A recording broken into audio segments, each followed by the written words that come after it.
너희가 어떻게 살았는데? 그래, 내 인생이 힘들었겠지. 하지만 내가 힘들 땐 어디 있었냐? 아버지가 어려운 상황이라니까 내가 뭐라고 했더라? 본인이 선택한 거니까 본인이 책임지라고 했지. 이제 와서 왜 난리야? 딸이 흥분해서 끼어들었습니다. 아빠, 그래도 가족이잖아요. 아무리 그래도 이건 너무 하시죠?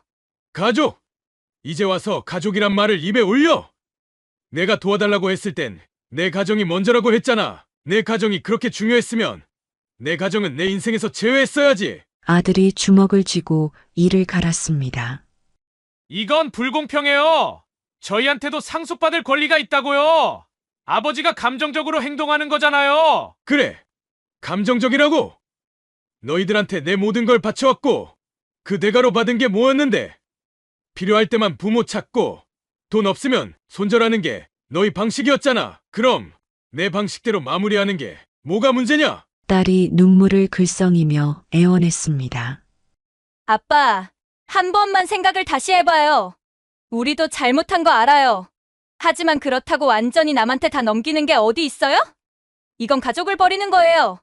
웃기지 마라. 내가 너희를 버린 게 아니라 너희가 날 버린 거야. 너희에게 가족이 필요했던 순간이 언제였냐?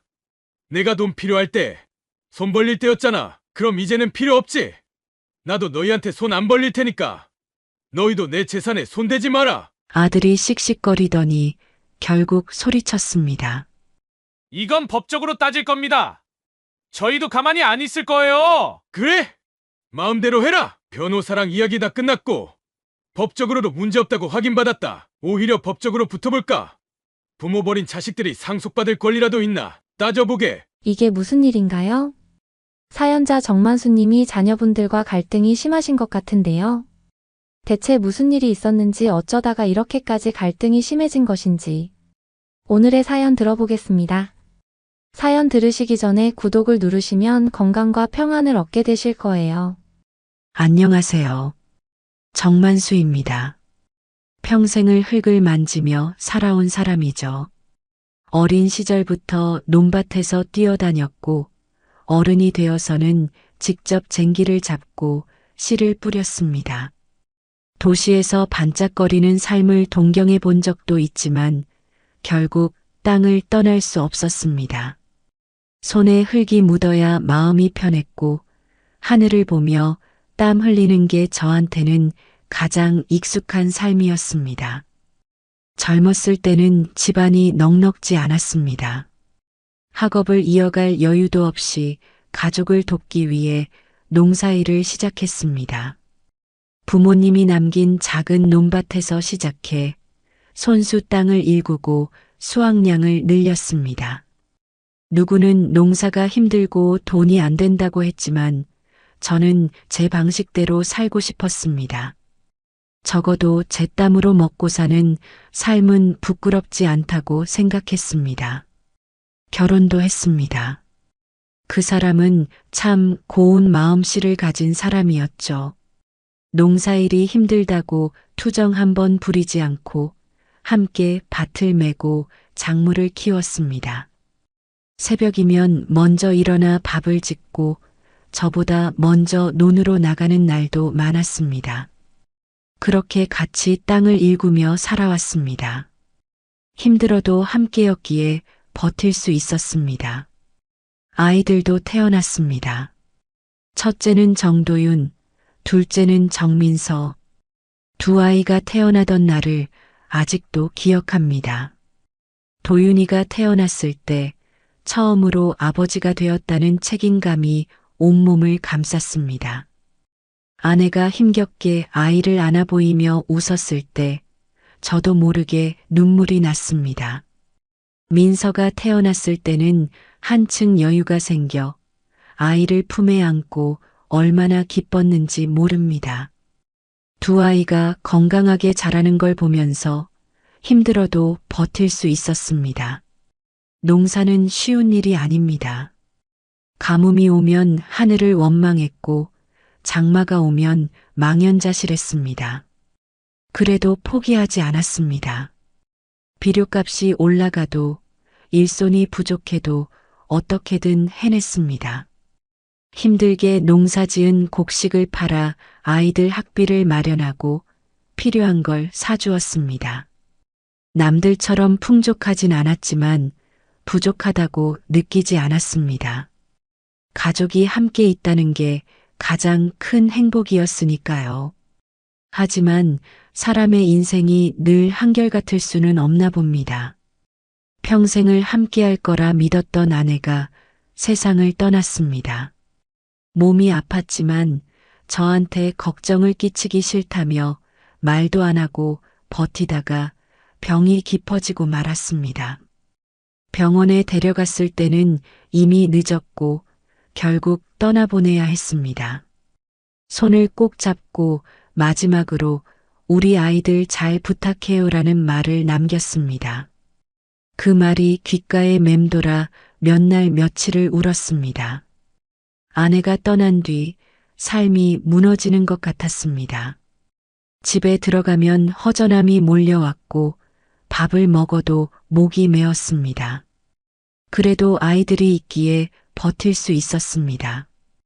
도윤이는 듬직하게 동생을 챙겼고 민서는 엄마를 그리워하면서도 씩씩하게 견뎠습니다. 두 아이를 보며 다짐했습니다. 이제 제가 혼자서라도 잘 키워야 한다고. 그렇게 몇 년을 버텼습니다. 두 아이는 성장했고 각자의 길을 가게 되었습니다. 도윤이는 대도시로 떠나 직장을 잡았고 민서는 결혼을 했습니다. 아이들이 잘 사는 걸 보며 뿌듯했습니다. 저는 여전히 시골에서 농사를 지으며 살았지만 외롭지 않다고 생각했습니다. 명절이면 아이들이 내려와 함께 밥을 먹었고 손주들까지 태어나니 세상 부러울 게 없었습니다. 하지만 시간이 지나면서 점점 달라졌습니다. 처음엔 바쁘다는 이유로 연락이 뜸해지더니 명절에도 오지 않는 날이 많아졌습니다. 도윤이는 회식이다 출장이다 핑계를 댔고 민서는 시댁일이 바쁘다고 했습니다. 저는 이해하려 했습니다. 다들 각자의 삶이 있는 거니까요. 하지만 차츰 느껴졌습니다. 저를 부담스러워한다는 걸. 처음에는 서운했습니다. 그래도 한때는 같이 살았고 함께 웃던 가족이었는데 하지만 시간이 지날수록 서운함이 점점 씁쓸함으로 변했습니다. 가끔 연락을 하면 바쁘다는 말만 돌아왔고 꼭 필요할 때만 연락이 왔습니다.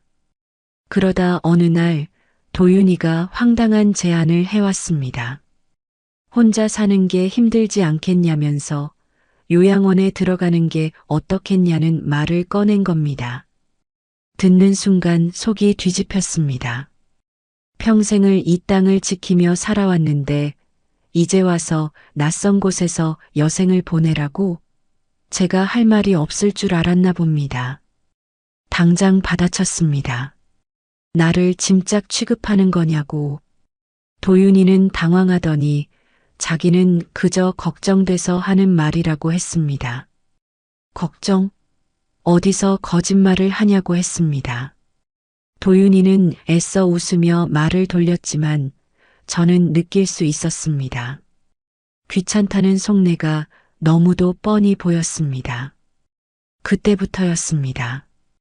도윤과 민서는 저를 부담스러워하기 시작했습니다. 예전에는 찾아와서 안부라도 묻던 아이들이 이제는 연락도 하지 않았습니다. 제가 먼저 전화를 하면 바쁘다고 끊기 일쑤였습니다. 어느 순간 저를 피하고 있다는 게 확실해졌습니다. 하지만 저는 끝까지 믿고 싶었습니다. 그래도 내 자식들인데 그렇게 차갑게 대하진 않을 거라고. 하지만 그런 믿음이 얼마나 어리석었는지는 곧 깨닫게 되었습니다. 이제부터 제가 어떤 선택을 하게 됐는지, 그리고 두 자식이 저한테 어떻게 했는지 들려드리겠습니다. 가만히 듣다 보면 여러분도 저처럼 화가 날 겁니다. 하지만 끝까지 들어주십시오. 제 이야기가 어떻게 끝나는지, 그리고 그 끝이 어떤 의미를 가지는지 말입니다. 제가 살아온 날들 중 가장 빛나던 순간이 있다면 가족과 함께했던 시간이었습니다. 가진 것이 많지는 않았지만 부족하다고 느낀 적은 없었습니다. 땅을 일구고 계절 따라 변하는 하늘을 바라보며 하루하루 살아가는 것이 힘들다고 생각하지 않았습니다.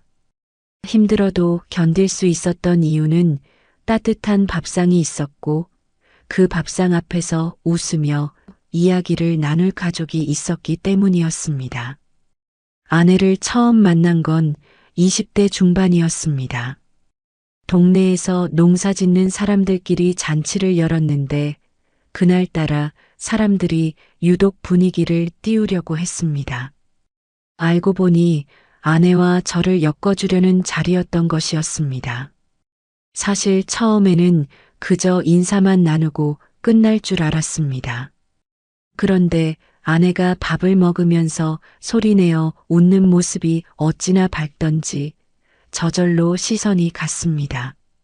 당신 참 씩씩하네요. 뭐가 그렇게 재미있어요? 제가 그렇게 말하자 아내는 한술 더 떠서 배를 잡고 웃었습니다. 아니, 밥이 너무 맛있어서요. 근데 아저씨는 왜 그렇게 진지하세요? 그때만 해도 아내를 대수롭지 않게 여겼습니다. 그런데 이상하게도 잔치가 끝나고 집으로 돌아오는 길에 자꾸 아내가 떠올랐습니다. 며칠 후 아내가 친척 어르신 댁에 간다는 소식을 듣고 일부러 그 집 근처로 이를 보러 간 적도 있었습니다. 그렇게 몇 번 마주치다 보니 서로 자연스럽게 말을 트게 되었고 결국 연애까지 이어졌습니다. 아내는 씩씩하고 명랑한 사람이었습니다. 함께 있을 때면 언제나 기운이 나고 억척스러워 보이면서도 정이 많았습니다. 반면 저는 말수가 적고 무뚝뚝한 편이었습니다. 서로 반대되는 성격이었지만 이상하게도 함께 있으면 마음이 편안했습니다. 결혼 후 저희 부부는 작은 농장에서 함께 일하며 살았습니다. 비록 부자는 아니었지만 성실하게 살면 충분히 행복할 수 있다고 믿었습니다. 농사는 쉽지 않았지만 땅을 가꾸는 일은 보람이 있었습니다. 새벽부터 일어나 논밭을 둘러보고 씨를 뿌리고 수확할 때마다 감사한 마음이 들었습니다. 아내는 새벽부터 부지런히 움직이며 아침상을 차리고 점심이면 밭으로 도시락을 가져다 주곤 했습니다. 점심을 가져다 줄 때마다 아내는 꼭 한마디씩 했습니다. 여보, 밥 먹으면서 좀 쉬어요. 너무 무리하면 나중에 몸 상해요. 늘 하는 소리였지만 이상하게도 그 말이 그렇게 따뜻하게 들렸습니다. 얼마 후 첫째 아이가 태어났습니다. 정도윤이라는 이름을 지어주었고 아이가 태어나자 집안이 더욱 분주해졌습니다. 도윤이는 어릴 때부터 총명한 아이였습니다. 말도 빨리 트였고 책을 보면 집중해서 끝까지 읽는 아이였습니다. 밭일을 할 때면 옆에서 조용히 지켜보다가 작은 삽을 들고 흉내를 내기도 했습니다. 둘째 아이는 몇 년 뒤 태어났습니다. 정민서라는 예쁜 이름을 지어주었고 도윤이와는 다르게 활발하고 애교가 많았습니다. 어릴 때부터 집안 곳곳을 뛰어다니며 집을 떠나갈 듯이 웃곤 했습니다. 집안은 언제나 웃음소리로 가득 찼습니다. 아내는 도윤이와 민서를 번갈아 안으며 노래를 불렀고 저는 일을 마치고 돌아와 아이들을 번쩍 들어 올려주었습니다. 그렇게 아이들이 자라는 모습을 지켜보는 것이 가장 큰 행복이었습니다. 시간이 흘러 두 아이가 초등학생이 되었습니다. 도윤이는 조용하고 책임감이 강한 성격으로 반에서 반장을 맡았습니다. 민서는 친구들과 어울리는 것을 좋아하며 학교에서 있었던 일을 조잘조잘 이야기하는 아이로 자랐습니다. 그렇게 바쁘지만 단란한 나날을 보내던 중 아내의 건강이 점점 나빠지기 시작했습니다. 처음에는 단순한 피로라고 생각했습니다. 아내는 원래 부지런한 사람이었기 때문에 조금 쉬면 금방 나아질 거라 믿었습니다. 그런데 점점 밥을 차리는 일도 힘들어하고 앉아 있다가 갑자기 어지럽다고 주저앉는 일이 많아졌습니다. 병원에 가보자고 아무리 말해도 아내는 괜찮다고 했습니다. 바쁜 농사철에 병원에 갈 시간이 어디 있느냐며 그냥 한숨을 돌리면 괜찮아질 거라고 했습니다. 하지만 저는 점점 불안해졌습니다. 그러던 어느 날 아내가 저녁을 준비하다가 갑자기 쓰러졌습니다. 깜짝 놀라서 달려갔더니 의식을 잃고 바닥에 쓰러져 있었습니다. 아내를 급히 병원으로 옮겼고 의사는 검사를 해보겠다고 했습니다. 저는 초조한 마음으로 대기실을 서성였습니다. 아이들은 무슨 일이냐고 물었지만 저는 뭐라고 답해야 할지 몰랐습니다. 얼마 후 의사가 나왔습니다. 심각한 표정을 한 채로 저를 불렀습니다. 정밀 검사가 필요합니다. 지금 상태로는 확실한 진단을 내리기 어렵지만 몇 가지 가능성이 있습니다. 그 순간 심장이 철렁 내려앉았습니다. 무슨 말인지 정확히 알 수 없었지만 불길한 예감이 들었습니다. 아내는 병원에 입원하게 되었습니다. 병실에 누운 아내를 보며 마음이 아팠습니다. 여보, 괜찮아요. 금방 나아질 거예요. 제가 손을 꼭 잡으며 말하자 아내는 힘없이 미소를 지었습니다. 여보, 난 정말 괜찮아요. 그런데 우리 애들만큼은 꼭 잘 키워줘요. 그 말이 왠지 마지막 부탁처럼 들렸습니다. 저는 애써 고개를 저으며 아무 일 없을 거라고 말했습니다. 하지만 그때부터 아내의 상태는 점점 나빠졌습니다. 병원비는 계속 늘어났고 농사를 짓는 일도 점점 어려워졌습니다. 저는 새벽부터 밤늦게까지 일을 하며 돈을 마련하려 했지만 부족한 건 부족한 것이었습니다. 그렇게 몇 개월을 버티는 동안 아내는 결국 눈을 감았습니다. 그날 저는 혼자가 되었습니다. 아이들은 아직 어렸고 저는 두 아이를 키우면서 농사도 짓고 살아가야 했습니다. 아내가 떠난 후 모든 것이 달라졌습니다.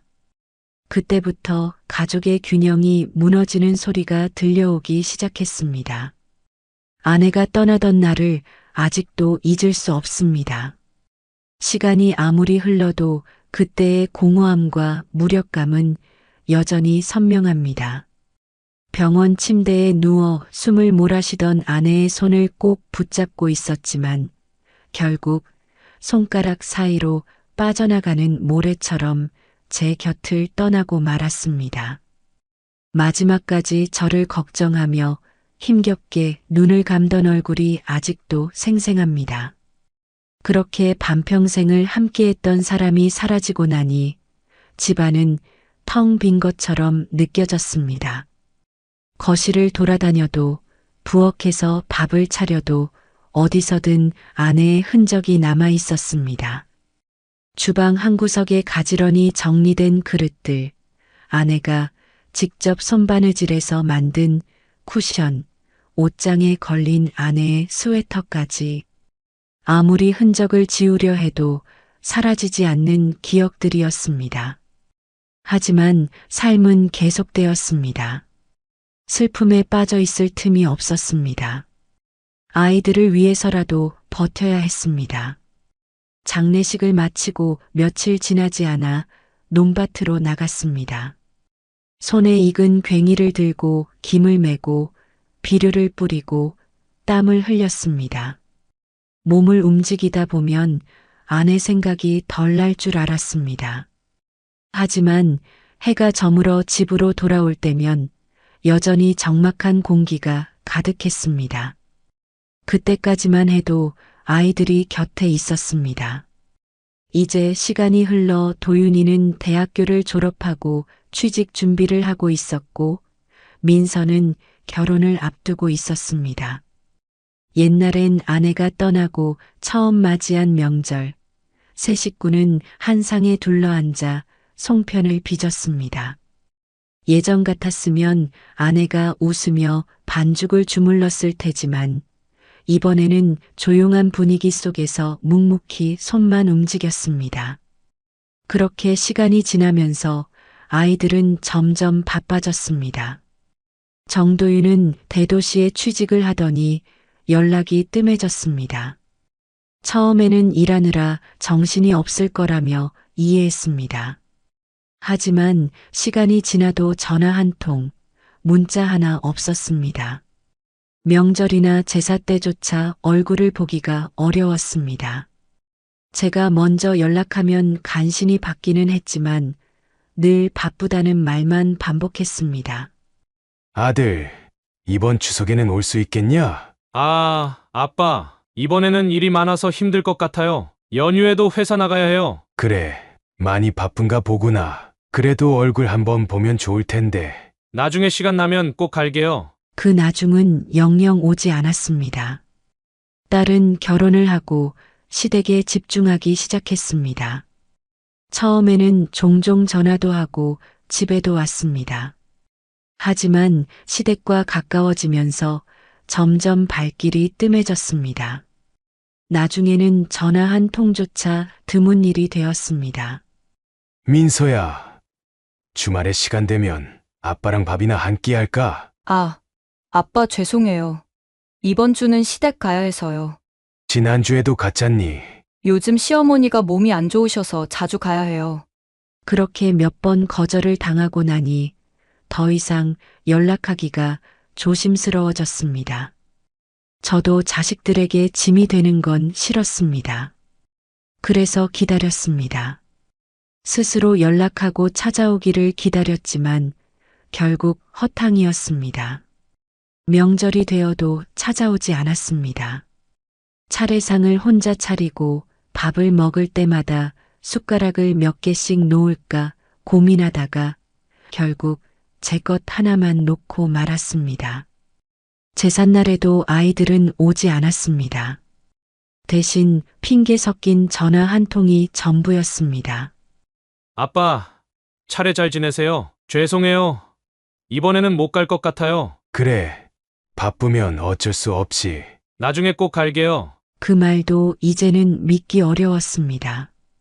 혼자 남겨진 집은 점점 적막해졌습니다. 마당에서 들려오던 아이들의 웃음소리는 사라졌고 거실에서 아내가 부르던 노랫소리도 들리지 않았습니다. 해질 무렵이면 괜히 마당에 나가 하늘을 바라봤습니다. 아무도 기다리는 사람이 없는데도 문 앞에서 누군가 오지 않을까 하는 헛된 기대를 하기도 했습니다. 그렇게 혼자서 농사일을 하며 하루하루를 보냈습니다. 땀을 흘리며 밭을 매다보면 잡념이 사라지는 듯 했지만 결국 저녁이 되면 다시 현실이 밀려왔습니다. 텅 빈 집에 들어서면 그 순간만큼은 견디기가 어려웠습니다. 가끔은 이대로 살아가는 게 맞는지 고민했습니다. 아이들이 떠나고 아내도 없는 집에서 혼자 남아 늙어가는 게 맞는 일인지, 하지만 달리 선택할 방법도 없었습니다. 그냥 하루를 살아가는 것 뿐이었습니다. 하지만 이 외로움도 쓸쓸함도 끝이 아닐 거라는 생각은 하지 못했습니다. 앞으로 어떤 일이 닥칠지는 아직 알지 못했습니다. 혼자 지내는 시간이 길어지니 외로움이 점점 더 깊어졌습니다. 처음엔 익숙해질 줄 알았지만 나이가 들수록 허전함이 더 커져만 갔습니다. 아침에 눈을 뜨면 마주 앉아 밥 먹을 사람이 없었고, 저녁에 들어와 불을 켜도 반겨주는 사람이 없었습니다. 농사일이야 익숙했지만 마음을 나눌 사람이 없다는 건 또 다른 문제였습니다. 그러던 어느 날 오랜 친구인 김용배가 찾아왔습니다. 함께 막걸리를 한 잔 기울이면서 이런저런 이야기를 나누던 중이었습니다. 너 혼자 사는 것도 이젠 한계 아니냐? 한계야, 무슨. 이제 와서 뭘 어쩌겠냐. 아무리 그래도 사람은 혼자 살면 안 된다. 너도 늙어가는데 옆에 사람 있어야지. 애써 웃으며 넘겼지만 속으로는 친구 말이 틀리지 않다는 걸 인정하고 있었습니다. 용배는 며칠 뒤에도 같은 말을 하더니 급기야 한 여자를 소개해 주겠다고 했습니다. 내가 아는 사람이 있는데 마음씨가 참 좋은 사람이야. 너처럼 혼자 지낸 지 꽤 됐는데 한번 만나보는 게 어때? 마음 한구석에서 경계심이 들었지만 동시에 호기심도 생겼습니다. 혼자서 계속 이대로 살아가야 하나 싶은 고민도 있었기에 결국 한번 만나보기로 했습니다. 그렇게 해서 만난 사람이 박선이었습니다. 처음 본 인상은 나쁘지 않았습니다. 말투도 부드러웠고 눈빛도 따뜻했습니다. 저보다 몇 살 어렸지만 삶의 고충을 잘 이해하는 듯한 사람이었습니다. 힘든 시간 많이 보내셨겠어요. 사는 게 다 그런 거지요. 이제라도 좋은 인연을 만나서 의지하며 사는 게 중요하죠. 선희는 적극적으로 다가왔고 저는 조금씩 마음을 열게 되었습니다. 몇 번 더 만나면서 서로를 알아갔고 제 생활에도 조금씩 변화가 생겼습니다. 마을 장터에서 함께 장을 보고 집에서 같이 밥을 먹으며 대화를 나누는 것만으로도 허전함이 줄어드는 기분이었습니다. 그러던 어느 날 선희가 조심스럽게 말을 꺼냈습니다. 우리 함께 사는 건 어떨까요? 순간 당황스러웠지만 오래 고민하지 않았습니다. 저도 혼자 사는 게 점점 더 힘들어지고 있었기 때문입니다. 하지만 이 결정을 듣자마자 아이들은 강하게 반대하고 나섰습니다. 아빠, 대체 무슨 생각이세요? 그 여자 어떤 사람인지도 모르면서 결혼을 한다고요? 아들은 목소리를 높였습니다. 그래요. 우리도 잘 모르겠지만 뭔가 수상하지 않아요? 딸도 덧붙였습니다. 수상하긴 뭐가 수상하냐. 너희들은 내 걱정이나 해본 적 있냐? 하루하루 혼자 사는 게 어떤 기분인지 알기나 하냐? 그래도 너무 갑작스럽잖아요. 이거 아무래도 뭔가 꿍꿍이가 있는 것 같은데요. 내 엄마도 아니고 내 인생인데 너희들이 무슨 상관이냐? 내 일은 내가 알아서 한다. 이렇게까지 강하게 반응한 건 처음이었습니다. 속으로는 아이들이 신경 써주는 게 고마웠지만 한편으로는 화도 났습니다. 평소에는 찾아오지도 않더니 이제 와서 반대한다고 나서는 게 어이가 없었습니다. 결국 저는 아이들의 반대를 무릅쓰고 선희와 재혼했습니다. 혼자 사는 삶보다는 함께하는 삶이 더 나을 거라고 믿었습니다. 처음 몇 개월은 괜찮았습니다. 선희는 집안일을 도왔고 따뜻한 밥을 차려주었습니다. 아침에 일어나면 따뜻한 국이 있었고 저녁에는 누군가와 함께 밥을 먹는다는 게 참 좋았습니다. 오랜만에 집에 웃음소리도 돌았습니다. 그런데 시간이 지나면서 조금씩 이상한 점이 보이기 시작했습니다. 먼저 생활비가 빠져나가는 속도가 이상하게 빨랐습니다. 저는 평생 검소하게 살아왔고 농사일하며 번 돈을 함부로 쓰지 않았습니다. 그런데도 통장 잔액이 빠르게 줄어들고 있었습니다. 당신 요즘 돈이 많이 빠져나가는데 어디에 쓰는 거야? 살림하다 보면 돈이 들죠. 당신이 평소에 돈을 잘 안 써서 몰랐던 거예요. 처음엔 그런가 보다 했습니다. 그런데 몇 달이 지나도 상황은 나아지지 않았습니다. 카드 대금이 계속 늘어나고 통장에서는 큰 금액이 빠져나가고 있었습니다. 그러던 어느 날 동네에서 이상한 소문을 들었습니다. 형님, 혹시 형수님이 요즘 시내에서 자주 보인다는 얘기 들었어요? 시내에서 뭘 하러? 글쎄요. 좀 수상한 사람이랑 같이 다니는 걸 몇 번 봤다는 사람이 있던데요. 그 말을 듣고 심장이 덜컥 내려앉았습니다. 혹시나 싶어 선희의 방을 살펴봤습니다. 서랍장을 열어보니 각종 서류들과 카드 명세서가 뒤섞여 있었습니다. 거기에는 제 이름으로 된 대출 서류도 있었습니다. 눈앞이 캄캄했습니다. 그제야 모든 게 이해됐습니다.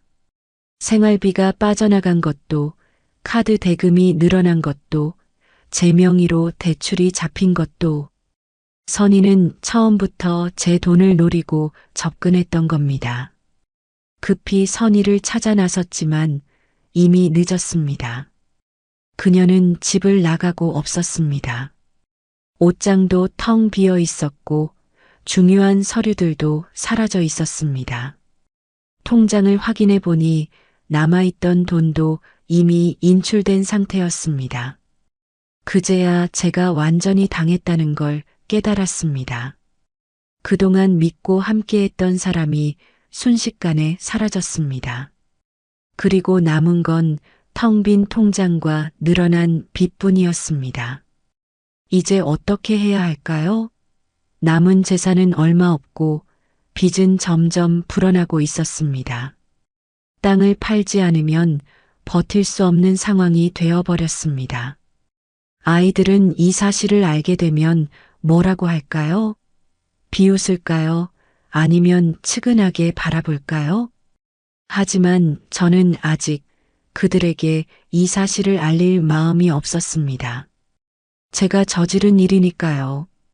그러나 이게 끝이 아니었습니다. 더 큰 위기가 저를 기다리고 있었습니다. 마을 이장님이 찾아와 걱정스럽게 말을 건넸습니다. 요즘 힘들다는 얘기 들었다. 뭐라도 도와줄 방법이 없을까? 도와준다는 말에 눈물이 핑 돌았지만 선뜻 손을 내밀 수 없었습니다. 한평생 남의 도움 없이 살아왔다고 자부했는데 이제 와서 남에게 손 벌리는 신세가 된 게 참 한심했습니다. 괜찮습니다. 이장님, 제가 어떻게든 해보겠습니다. 하지만 방법이 없었습니다. 선희가 빼돌린 돈도 모자라 그녀가 제 명의로 빚까지 떠안겼으니 이제 남은 선택지는 많지 않았습니다. 결국 가장 힘든 결정을 내릴 수밖에 없었습니다. 논밭을 팔아야 했습니다. 가족 대대로 내려오던 땅이었고 아버지가 돌아가시기 전까지도 소중히 지키셨던 곳이었습니다. 하지만 더는 버틸 방법이 없었습니다. 은행 대출 이자도 감당할 수 없었고 생활비조차 부족한 상황이었습니다. 논밭을 내놓으려니 마음이 무너졌습니다. 그동안 걸음을 주고 김을 매며 손수 갖고 온 땅이었는데 이제는 남의 것이 된다는 생각을 하니 손이 떨렸습니다. 그때 문득 생각났습니다. 아이들은 이 사실을 알고 있을까? 아들과 딸은 그동안 아무 연락이 없었습니다. 아버지가 어떻게 사는지, 무슨 일이 있는지 신경도 쓰지 않았습니다. 그래도 피부치인데 이대로 모든 걸 팔아버리기 전에 한 번은 말을 해야 하지 않겠습니까? 오랜 고민 끝에 아들에게 전화를 걸었습니다. 신호가 몇 번 가더니 무뚝뚝한 목소리가 들렸습니다. 아빠, 웬일이세요? 아들아, 할 얘기가 있어서 전화했다. 요즘 시간 좀 되냐? 무슨 일이신데요? 우리 논밭을 팔려고 한다. 급하게 돈이 필요해서. 그 순간 전화기 너머에서 한숨 소리가 들렸습니다. 짜증 섞인 목소리가 돌아왔습니다. 아빠, 또 돈 문제예요. 제가 전에도 말씀드렸잖아요. 본인이 선택하신 일이니까 본인이 해결하셔야죠. 가슴이 철렁 내려앉았습니다. 아니, 그게 아니라 사정이 좀 복잡해서. 그래도 내가 알았으면 해서 연락한 거다. 알려주셔서 감사합니다. 근데요, 저도 제 인생 살기 바빠요. 아빠가 결혼하신 것도, 그런 선택을 하신 것도 다 본인 결정이잖아요. 그러니까 본인이 책임지셔야죠. 아들아, 내가 실수한 건 인정한다. 하지만 이렇게까지 말해야 하냐? 아빠, 솔직히 말할까요? 저희는 이미 아빠한테 정 떨어졌어요. 재혼한다고 했을 때부터 그랬어요. 이제 와서 어려우니까 우리 찾지 마세요. 뚝. 전화가 끊어졌습니다. 한참 동안 멍하니 전화기를 쳐다봤습니다. 아들이 그렇게까지 차갑게 나올 줄은 몰랐습니다. 아무리 그래도 아버지가 힘들면 도와줄 줄 알았는데 그는 오히려 저를 내쳤습니다. 혹시 딸은 다를까 싶어 전화를 걸었습니다. 신호가 여러 번 가고 나서야 받았습니다.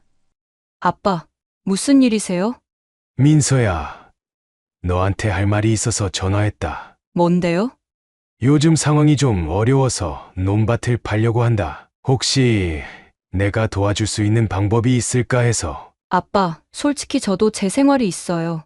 저도 가정이 있고 시댁에서도 챙겨야 할 일이 많아요. 아빠까지 신경 쓰기에는 벅차요. 민서야, 내가 뭘 바란다고 그러겠냐?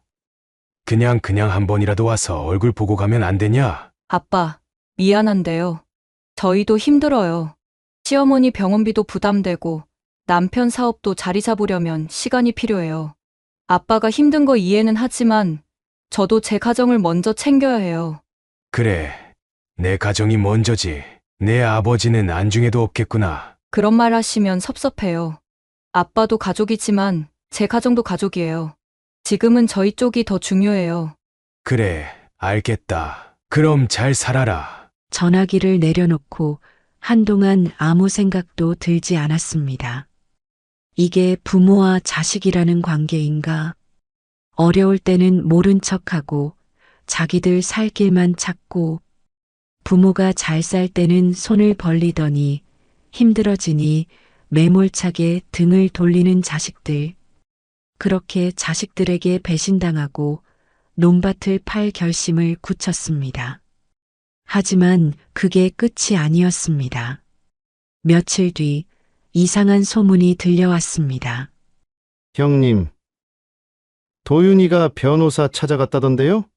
뭐, 변호사를 왜 찾아가? 논밭을 파신다고 하니까 혹시라도 본인한테 상속될 재산이 사라질까봐 법적으로 가압류 걸려는 것 같던데요? 귀를 의심했습니다. 아무리 그래도 설마. 하지만 얼마 지나지 않아 사실이라는 걸 알게 되었습니다. 마을 변호사 사무실에 갔다가 직접 들었습니다. 정도윤 씨가 아버님의 재산에 대한 가처분 신청을 고려하고 있습니다. 아직 접수된 건 아니지만 그런 방향으로 논의가 오가고 있습니다. 그 말을 듣고 가슴이 철렁했습니다. 그 녀석이 진짜 내 재산을 막겠다고 변호사를 찾아갔다고요? 네, 그렇습니다. 혹시 상속 문제에 대한 오해가 있으셨다면 자식분과 대화를. 대화가 통하는 놈들이었으면 애초에 이런 상황도 없었지. 순간 머리가 핑 돌았습니다. 혈압이 치솟고 숨이 가빠졌습니다. 눈앞이 흐려졌고 귀에서 웅웅거리는 소리가 들려왔습니다.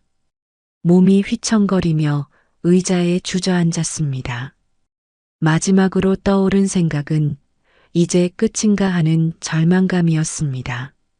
그리고 그대로 의식을 잃었습니다. 눈을 떠보니 하얀 천장이 보였습니다. 코에는 산소호흡기가 끼워져 있었고 팔에는 링거가 연결되어 있었습니다. 병원이었습니다. 그리고 창밖으로 보이는 하늘은 유난히도 흐렸습니다. 병실 천장을 멍하니 바라보며 한참 동안 아무 생각도 하지 못했습니다. 몸은 천근만근이었고 머리는 깨질 듯 아팠습니다. 팔에 꽂힌 링거를 보니 정말로 쓰러졌다는 게 실감났습니다. 그동안 참아왔던 감정들이 한꺼번에 몰려왔습니다. 평생을 농사짓고 땀 흘리며 일해서 자식들 먹이고 입히고 가르쳤습니다. 남들처럼 좋은 환경은 아니었지만 최선을 다했습니다. 그런데도 돌아온 건 배신뿐이었습니다. 아들은 아버지가 어렵다고 하니 본인이 선택한 일이니 책임지라고 했고, 딸은 자기 가정이 먼저라며 모른 척했습니다. 그뿐이면 몰라도 아들은 법적으로 제 재산을 가로막으려 했습니다. 한때는 부모를 걱정하던 아이들이었는데 이제는 부모를 이용할 가치가 있느냐 없느냐를 따지는 인간들이 되어버렸습니다. 분노를 넘어서 허탈함만 남았습니다. 그때 병실 문이 열리더니 사촌 형인 영식이 들어왔습니다.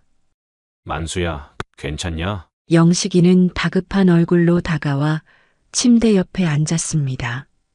말없이 제 손을 꼭 잡아주는데 그제야 조금 마음이 놓였습니다. 형님, 이렇게까지 될 줄은 몰랐어요. 이 자식들 대체 어떻게 된 게냐? 형제끼리 싸우는 것도 모자라서 아버지를 이렇게까지 몰아붙이다니. 영식이는 씩씩거리며 눈시울을 붉혔습니다. 평생 속 썩인 적 없던 조카들이었기에 더더욱 화가 나는 모양이었습니다. 형님, 이제 저도 결정을 내려야겠어요. 결정이라니.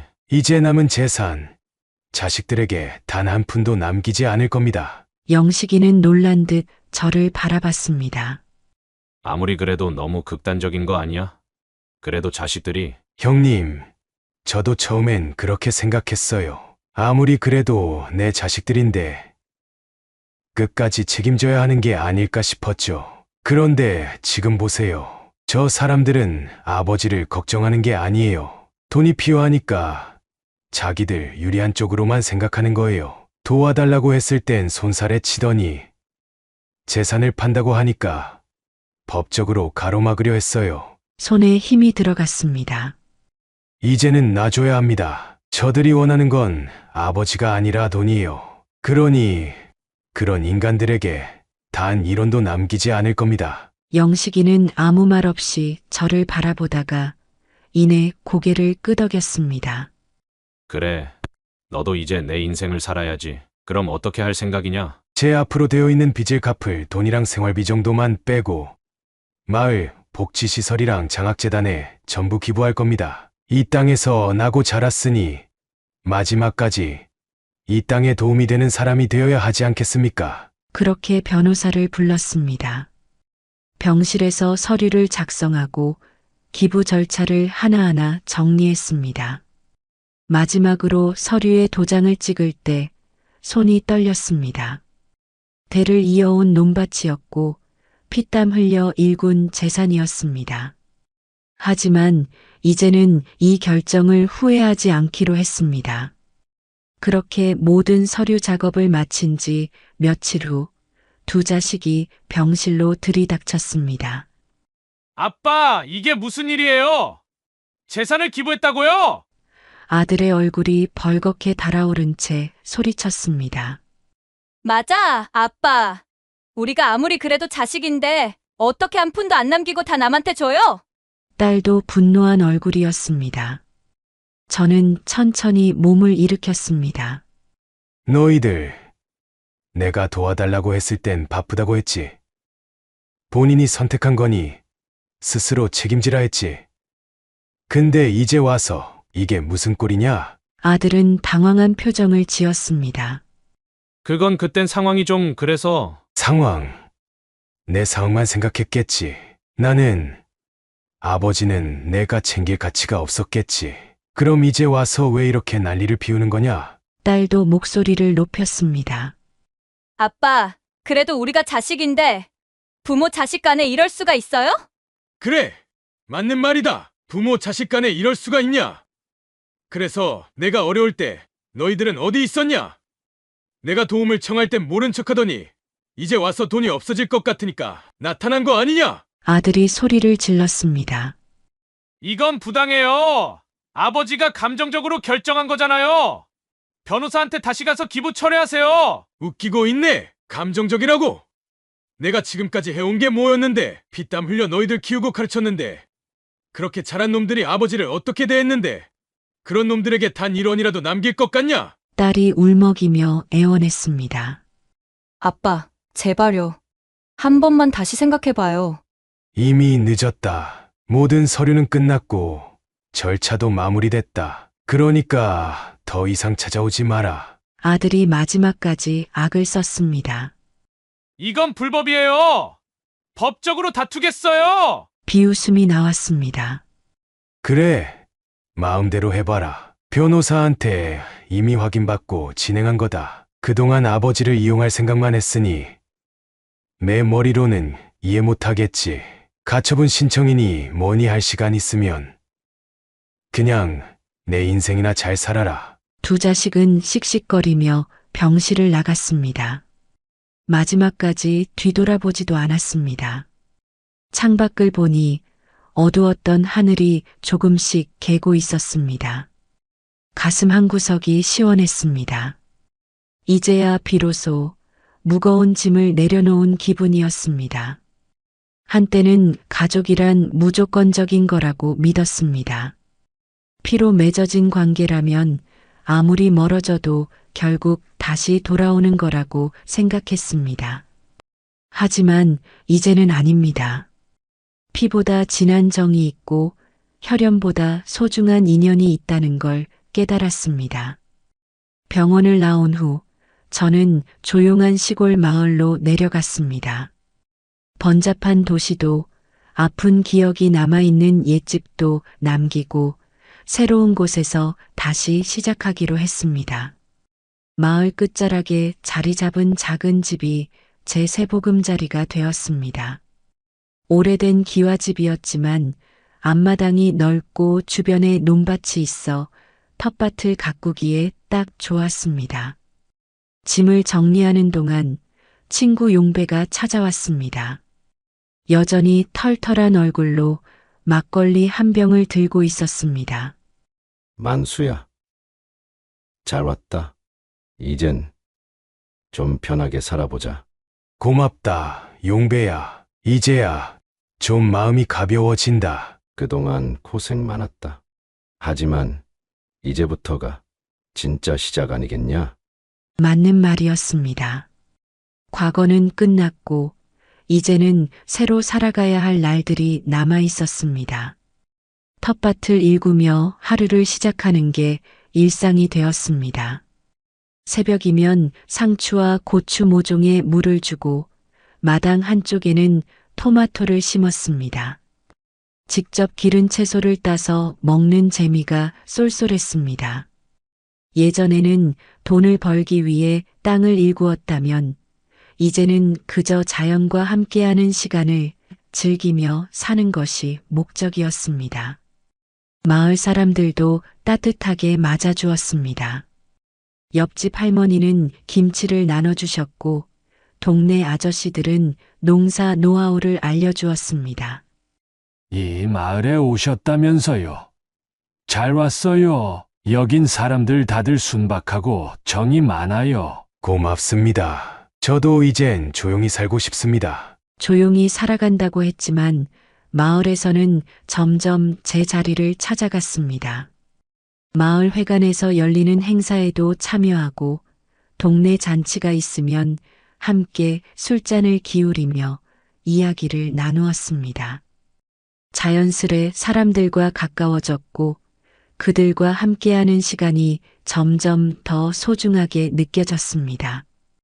어느 날 친구가 막걸리를 한 잔 따라주며 툭 던지듯 말했습니다. 후회는 안 하냐?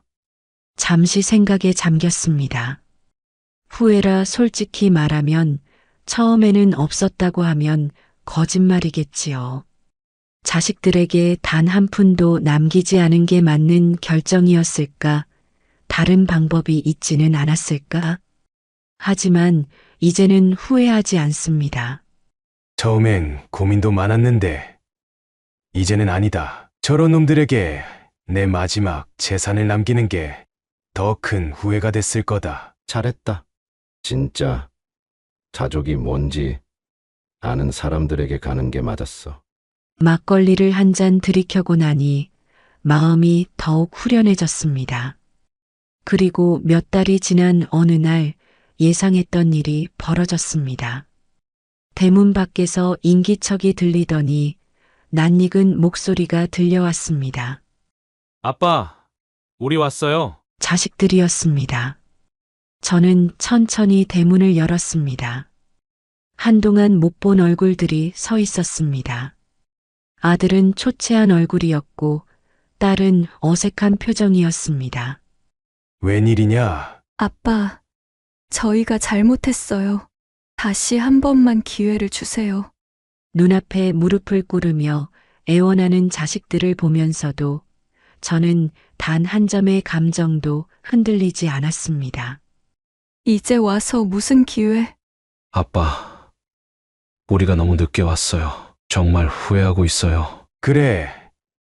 내가 어려울 때는 모른 척하고 내 재산을 가로막으려고 변호사까지 찾아간 놈들이 이제 와서 후회한다고?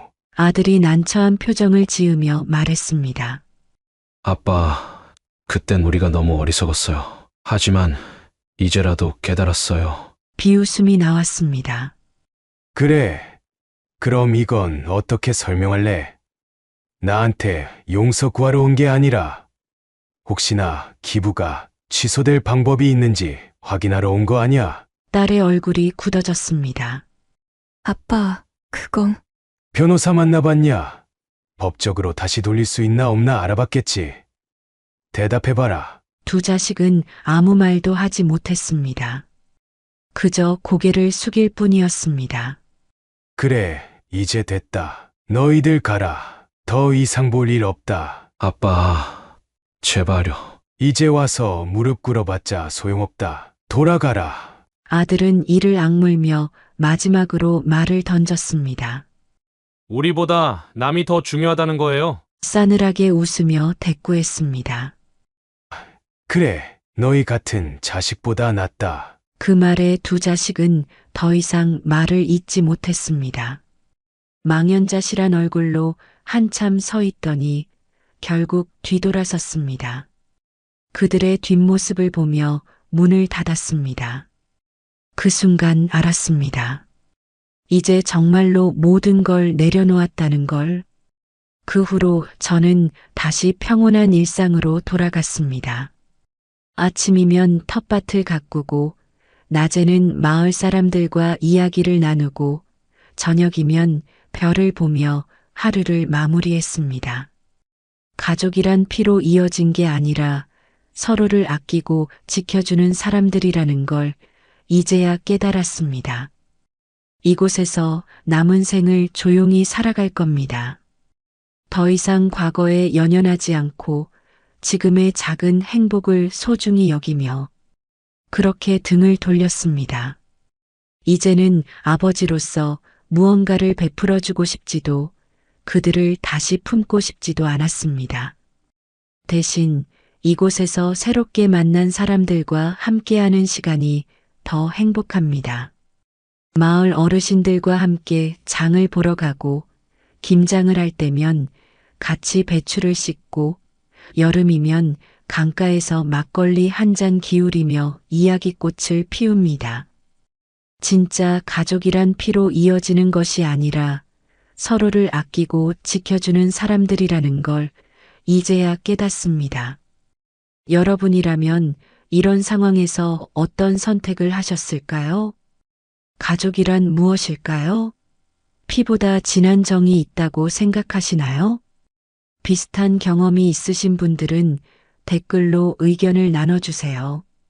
들어주셔서 감사합니다. 모두들 행복한 하루 보내시길 바랍니다. 오늘의 사연 들으시고 어떤 생각이 드셨나요? 사연자분께 해주고 싶으신 말씀 있으시면 댓글 부탁드리고 구독을 누르시면 여러분께 내일 좋은 소식이 찾아올 거예요. 그럼 다음 사연에서 만나 뵙겠습니다. 감사합니다. 승민아, 지금 그런 얘기를 할 때가 아니야. 아버지를 떠나보낸 지 얼마나 됐다고 벌써 유산 얘기를 꺼내니? 그러자 승민이는 비웃듯 코웃음을 치며 말했습니다. 엄마, 저는 현실적인 사람입니다. 죽음이 끝이 아니잖아요. 아버지가 남긴 것들이 있으면 당연히 나눠야죠. 그런데 듣자 하니 저는 빼놓으셨다면서요? 그 말에 지연이가 나섰습니다. 목소리는 떨렸지만 단호했습니다. 오빠, 우리는 돈이 아니라 가족을 지키고 싶었던 거야. 아빠가 마지막까지 기다렸던 게 오빠였다는 거 알아? 그런데 오빠는 오지도 않았잖아. 그런데 이제 와서 유산만 챙기겠다고? 승민이는 피식 웃으며 지연이를 바라봤습니다. 그리고 싸늘한 목소리로 말했습니다. 그래서 내가 병원비 냈잖아. 만약 내가 돈을 안 냈으면 아버지 치료도 제대로 못 받았을걸? 그 말을 듣는 순간 참았던 화가 터져나왔습니다. 저는 손을 부들부들 떨며 말했습니다. 그래, 내가 병원비를 냈지. 그런데 그 돈을 내가 진심으로 준 거니? 가족을 위해 낸 거니? 아니면 유산을 받을 밑밥으로 낸 거니? 승민이는 순간 말문이 막힌 듯 보였습니다. 하지만 곧바로 표정을 바꾸며 능청스럽게 말했습니다. 그게 무슨 상관이에요? 결과적으로 아버지는 치료를 받았고 저는 그 대가를 받을 권리가 있는 거예요. 이게 무슨 일인가요? 사연자 이정숙 님이 아드님과 갈등이 심하신 것 같은데요. 대체 무슨 일이 있었는지 어쩌다가 이렇게까지 갈등이 심해진 것인지 오늘의 사연 들어보겠습니다. 사연 들으시기 전에 구독을 누르시면 건강과 평안을 얻게 되실 거예요. 안녕하세요. 저는 이정숙입니다. 서울에서 태어나 자랐고 평범한 가정에서 나고 자랐어요. 어릴 때부터 부지런한 부모님을 보며 자랐기 때문에 저도 자연스럽게 성실하게 사는 게 몸에 배었어요. 부모님께서는 작은 식당을 운영하셨고 저는 그곳에서 자주 설거지를 도와드렸어요. 장사하는 게 쉽지는 않았지만 늘 웃으면서 손님을 맞이하셨던 부모님 덕분에 저도 밝게 자랄 수 있었죠. 성인이 된 후에는 회사를 다니다가 남편을 만나 결혼을 했어요. 처음에는 둘이 맞벌이를 하며 살림을 꾸려갔어요. 남편은 손재주가 좋아서 작은 공장을 차렸고 저도 남편을 도우면서 생활을 이어갔어요. 우리 둘 다 넉넉한 형편은 아니었지만 열심히 노력하면 잘 살 수 있을 거라고 믿었어요. 결혼 후 아들을 낳고 몇 년 뒤에는 딸도 태어났어요. 두 아이가 커가는 걸 보면서 삶의 의미를 찾았어요. 아이들이 원하는 것은 뭐든 해주고 싶었고 부족함 없이 키우려고 노력했어요. 처음에는 공장도 잘 됐어요. 주문이 밀려들었고 저도 남편과 함께 밤낮으로 일하면서 어떻게든 가정을 꾸려나갔어요. 그런데 세상이 원하는 게 변하면서 우리 공장도 점점 힘들어지기 시작했어요. 대기업들이 같은 물건을 대량으로 싸게 생산하면서 우리 같은 작은 공장은 경쟁력을 잃었어요. 그나마 남편이 기술력이 뛰어나서 주문이 끊기지는 않았지만 점점 줄어드는 걸 느낄 수 있었어요. 빚을 내면서 공장을 유지했지만 결국 몇 년 후에는 버티지 못하고 문을 닫았어요. 남편은 한동안 우울해했어요. 누구보다 성실했던 사람이었고 자신이 책임을 다하지 못했다는 생각에 자책했어요. 저는 그런 남편을 위로하면서 다시 일어설 방법을 고민했어요. 남편이 공장을 그만두고 나서 다른 일을 찾았지만 나이가 있으니 쉽지 않았어요. 결국 작은 회사에 취직했지만 월급이 많지 않았어요. 그래도 어떻게든 살아보겠다고 악착같이 살았어요. 아들은 어릴 때부터 똑똑한 아이였습니다. 남들보다 눈치가 빨랐고 하고 싶은 건 어떻게든 해내는 성격이었어요. 유치원 때부터 또래보다 한 발 앞서 있었고 초등학생이 되자 성적이 상위권에서 내려온 적이 없었습니다. 칭찬을 받을 때마다 더 욕심을 냈고 목표를 세우면 반드시 이루려 했어요. 그런 모습을 보면서 저는 승민이가 참 대견하다고 생각했습니다. 공부를 잘하는 자식이 부모에게 주는 기쁨이 이런 거구나 싶었습니다. 하지만 한 가지 걸리는 점이 있었습니다. 승민이는 뭔가를 하면 꼭 그에 대한 대가를 바라는 성향이 강했습니다. 친구를 도와주고 나면 그 친구에게 뭘 얻어내려고 했고 집안일을 도와주고도 반드시 보상을 원했습니다.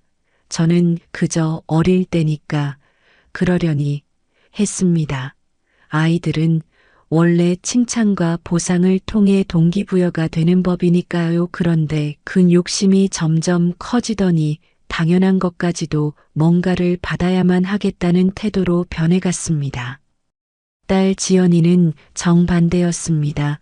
조용하고 차분한 성격이었고 남을 돕는 걸 당연하게 생각하는 아이였어요. 승민이가 보상을 바라며 집안일을 했다면 지연이는 아무 말 없이 자연스럽게 저를 도왔습니다. 장을 보고 오면 무거운 봉지를 들어줬고 피곤해 보이면 다가와 어깨를 주물러 줬습니다. 덕분에 저도 지연이가 더 예뻤습니다. 물론 속으로만 그랬지 아이들 앞에서는 공평하게 대하려고 노력했습니다. 하지만 두 아이의 성향이 너무나 다르다 보니 가끔 속상할 때도 있었습니다. 승민이가 중학생이 되면서 돈에 대한 관심이 점점 더 커졌습니다. 용돈을 받으면 차곡차곡 모으는 지연이와 달리 승민이는 한 푼도 남기지 않고 다 써버렸어요. 처음에는 그냥 또래 남자아이들처럼 노는 걸 좋아해서 그런가 싶었지만 점점 이상한 모습을 보이기 시작했습니다. 새 학용품을 사달라고 해서 사주면 며칠 안 가서 또 필요하다고 했고 친구들에게 빌려줬다며 용돈을 더 달라고 했습니다. 하지만 자세히 살펴보니 승민이는 학용품을 빌려준 게 아니라 친구들에게 팔고 있었습니다. 제가 그걸 알고 혼을 내자 승민이는 오히려 당당하게 말했습니다. 엄마, 제가 장사하는 거잖아요. 친구들이 원해서 판 건데 뭐가 잘못이에요? 학교에서 그런 식으로 돈을 벌면 안 된다고 단호하게 말했지만 승민이는 고개를 끄덕이는 척하면서도 전혀 반성하지 않았습니다. 그날 이후로 승민이가 용돈을 요구할 때마다 더 신경이 쓰였습니다. 그렇게 시간이 지나 고등학생이 되었을 때는 돈을 벌겠다고 아르바이트를 하겠다고 했습니다. 처음에는 대견했어요. 어릴 때부터 돈을 밝히는 게 걸렸지만 그래도 자기 힘으로 뭘 하겠다고 하니 기특했습니다. 그런데 나중에 알고 보니 승민이가 했던 아르바이트는 정식으로 일하는 게 아니었습니다. 인터넷에서 중고 물건을 되팔거나 친구들에게 물건을 대신 사서 비싸게 파는 식의 장사였습니다. 저는 다시 한번 말했습니다. 승민아, 돈을 버는 건 좋지만 정당하게 벌어야 해. 그러자 승민이가 말했습니다. 엄마, 다들 이렇게 해요. 그리고 저는 머리 잘 쓰는 게 뭐가 나빠요? 그때부터 저는 불안했습니다. 승민이가 돈을 밝히는 게 단순한 성향이 아니라 가치관의 문제라는 걸 깨달았습니다. 남편과 저는 힘들어도 땀 흘려 정직하게 벌어야 한다고 생각하며 살아왔습니다. 그런데 승민이는 오히려 그걸 바보 같은 짓이라고 여기는 듯 했습니다. 공장이 망하면서 가정 형편이 어려워졌을 때도 승민이의 태도는 변함이 없었습니다. 그때 승민이는 대학을 다니고 있었는데 유학을 가겠다고 했습니다. 남편과 저는 고민이 컸습니다. 유학을 보내주고 싶었지만 경제적으로 너무 힘든 상황이었어요. 공장이 문을 닫은 후 남편은 다른 일을 찾느라 애를 썼고 저는 생계를 위해 아르바이트까지 해야 했습니다. 하지만 승민이는 우리 형편을 전혀 고려하지 않았습니다. 승민이는 이렇게 말했습니다. 엄마, 아빠, 제가 유학 가면 좋은 직장 잡을 수 있고, 나중에는 돈도 많이 벌 수 있어요. 그러니까, 지금 조금만 힘들어도 나중엔 다 보상받을 수 있을 거예요. 승민이는 우리가 당연히 자신을 지원해 줄 거라고 믿고 있었습니다. 저는 그런 말을 들으니 속이 상했습니다. 우리도 충분히 힘든데 승민이는 오직 자신의 미래밖에 생각하지 않았습니다. 남편과 저는 결국 가진 돈을 끌어모으고 대출까지 받아 승민이를 유학 보냈습니다. 승민이가 좋은 길을 갈 수 있다면 기꺼이 희생할 수 있다고 생각했습니다. 그런데 승민이는 유학을 간 후에도 단 한 번도 우리를 생각하지 않았습니다. 학비와 생활비를 보내주지 않으면 연락이 왔고 돈을 보내주면 그 다음에는 연락이 없었습니다. 저는 유학을 가서 공부하느라 바빠서 그러겠거니 했지만 점점 연락이 끊기는 게 섭섭했습니다. 반면 딸 지연이는 늘 곁에 있었습니다. 우리 가정이 힘들어졌을 때도 묵묵히 옆을 지켰고 대학을 졸업한 후에는 교사가 되어 저희를 돕기 시작했습니다. 생활비를 보태주겠다고 했을 때 저는 처음에는 거절했습니다. 하지만 지연이는 단호하게 말했습니다. 엄마, 저는 오빠처럼 유학 간 것도 아니고 부모님께 받은 만큼은 갚아야죠. 그 말이 참 기특하면서도 미안했습니다. 저는 지연이에게 부담을 주고 싶지 않았어요. 하지만 지연이는 늘 당연하다는 듯이 가족을 위해 희생했습니다. 시간이 지나 승민이가 유학을 마치고 돌아왔을 때 저는 한편으로는 기대했습니다. 이제는 성숙해져서 부모를 이해해 주겠지 하지만 승민이는 변하지 않았습니다. 오히려 더 자신만 생각하는 사람이 되어 있었습니다. 돌아오자마자 사업을 시작하겠다고 했고 돈이 필요하다고 하면서 저희에게 손을 벌리기 시작했습니다. 저는 속으로 생각했습니다. 우리도 이제는 편하게 살고 싶다. 평생을 일하며 자식들 위해 희생했는데 언제까지 이렇게 뒷바라지만 해야 하나 하지만 승민이는 그런 걸 전혀 고려하지 않았습니다. 마치 부모가 자신을 위해 희생하는 게 당연하다는 듯한 태도를 보였어요. 그때부터 승민이가 돈을 요구할 때마다 저는 거절하기 시작했습니다. 하지만 승민이는 한 번도 물러서지 않았습니다. 마치 돈이 없으면 가족이 아니라는 듯한 태도를 보였고 결국 시간이 흐를수록 우리 가족과 점점 더 멀어져 갔습니다. 그때까지만 해도 저는 몰랐습니다. 승민이가 나중에 우리 가족을 얼마나 힘들게 할지 그때는 정말 상상도 못했습니다. 남편은 원래 건강을 잘 챙기는 사람이었습니다. 젊을 때부터 늘 부지런했고 틈만 나면 운동을 했어요. 몸이 아파도 티를 내지 않았고 웬만한 감기쯤은 그냥 참고 지나가곤 했습니다. 그런데 몇 년 전부터 속이 불편하다는 말을 자주 했어요. 밥을 먹으면 더부룩하다고 하질 않나, 체한 것 같다고 하질 않나. 처음엔 나이 들어서 그런가 보다 했습니다. 그런데 증상이 점점 심해졌어요. 어느 날은 새벽에 갑자기 배를 움켜쥐고 화장실에서 한참을 나오지 않았습니다. 그때야 저는 뭔가 잘못됐다는 걸 직감했어요. 당장 남편을 데리고 병원에 갔습니다. 검사를 받고 결과를 기다리는데 이상하게도 가슴이 쿵쿵 뛰었습니다.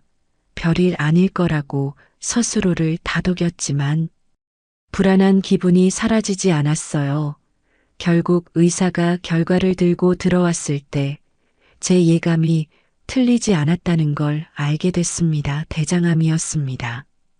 순간 머릿속이 하얘졌어요. 의사가 뭔가를 길게 설명했지만 제대로 들리지 않았습니다. 남편은 차분하게 듣고 있었지만 저는 손이 덜덜 떨렸어요. 의사는 가능한 한 빠르게 수술을 해야 한다고 했고 항암 치료도 병행해야 한다고 했습니다. 저는 당연히 하겠다고 했어요.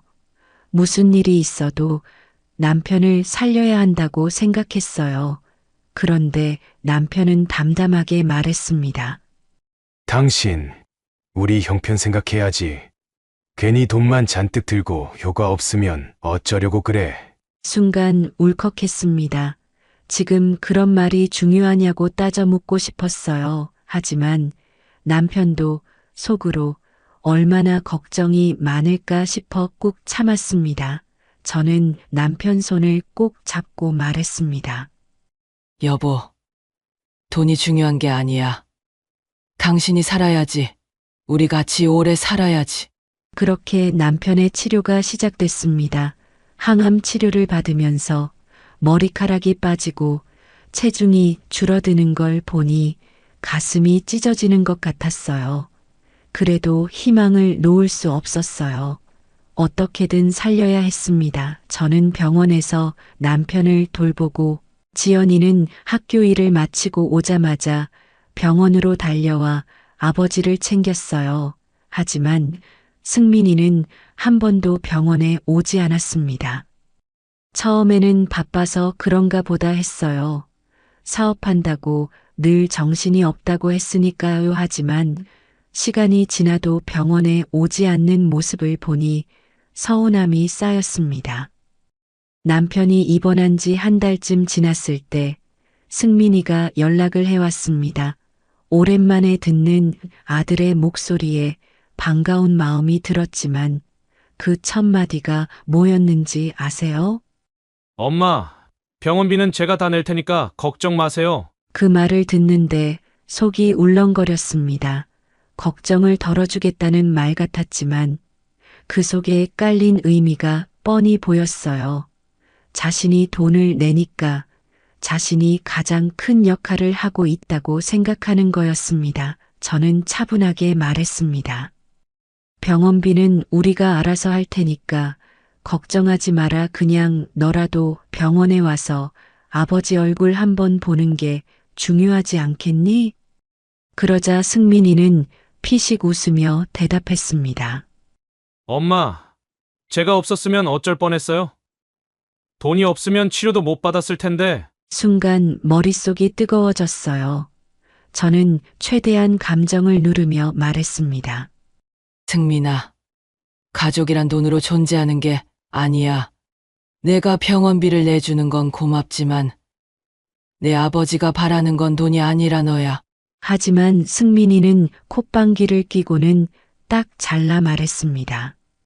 엄마, 저는 바빠서 그래요. 나중에 시간 되면 갈게요. 그렇게 전화를 끊었습니다. 저는 핸드폰을 손에 쥔 채 한동안 멍하니 있었습니다. 지연이가 그 모습을 보고 다가와 제 손을 잡아줬어요. 엄마, 오빠는 원래 저런 사람이야. 너무 기대하지 마. 저는 쓴웃음을 지었습니다. 어떻게 내 자식한테 기대를 하지 말라는 말을 들어야 하는 걸까? 하지만 지연이 말이 맞았어요.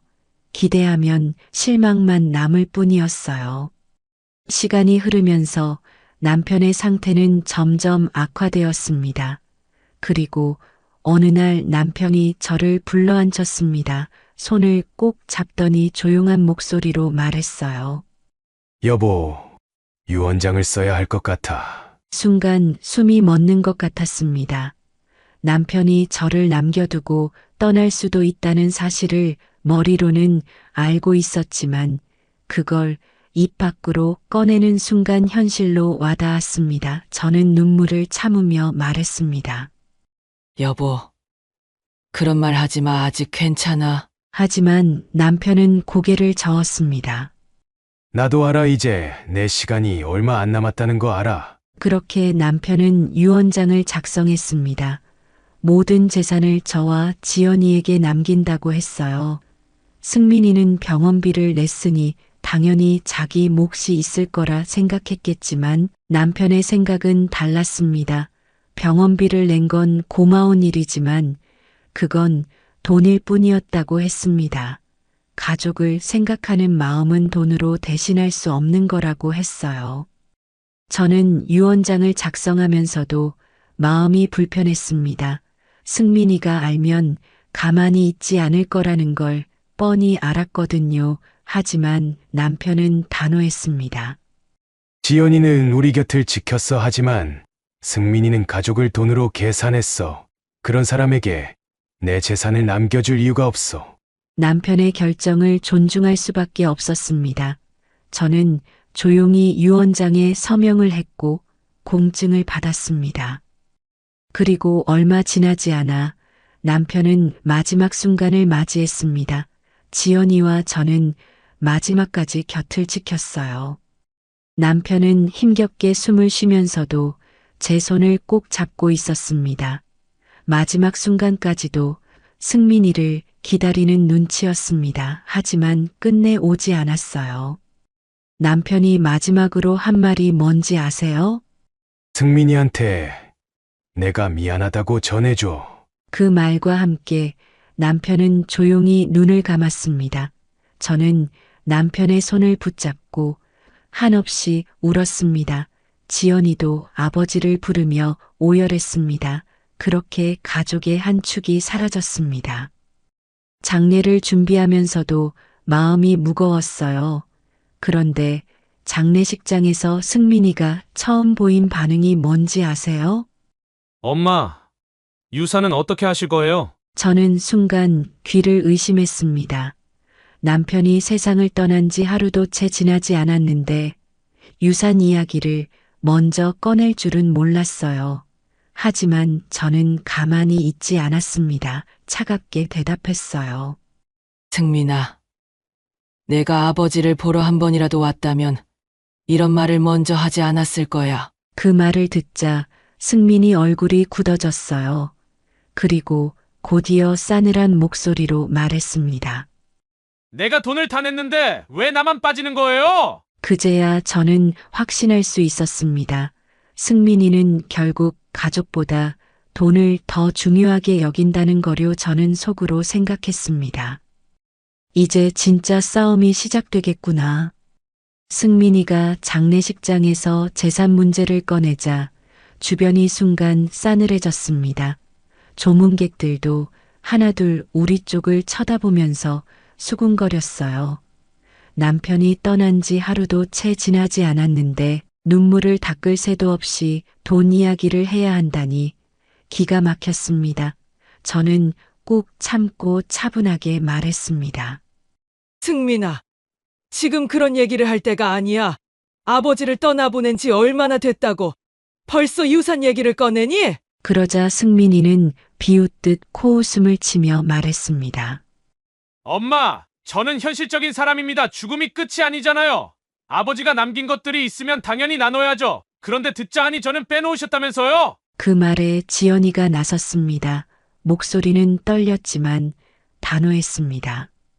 오빠, 우리는 돈이 아니라 가족을 지키고 싶었던 거야. 아빠가 마지막까지 기다렸던 게 오빠였다는 거 알아? 그런데 오빠는 오지도 않았잖아. 그런데 이제 와서 유산만 챙기겠다고?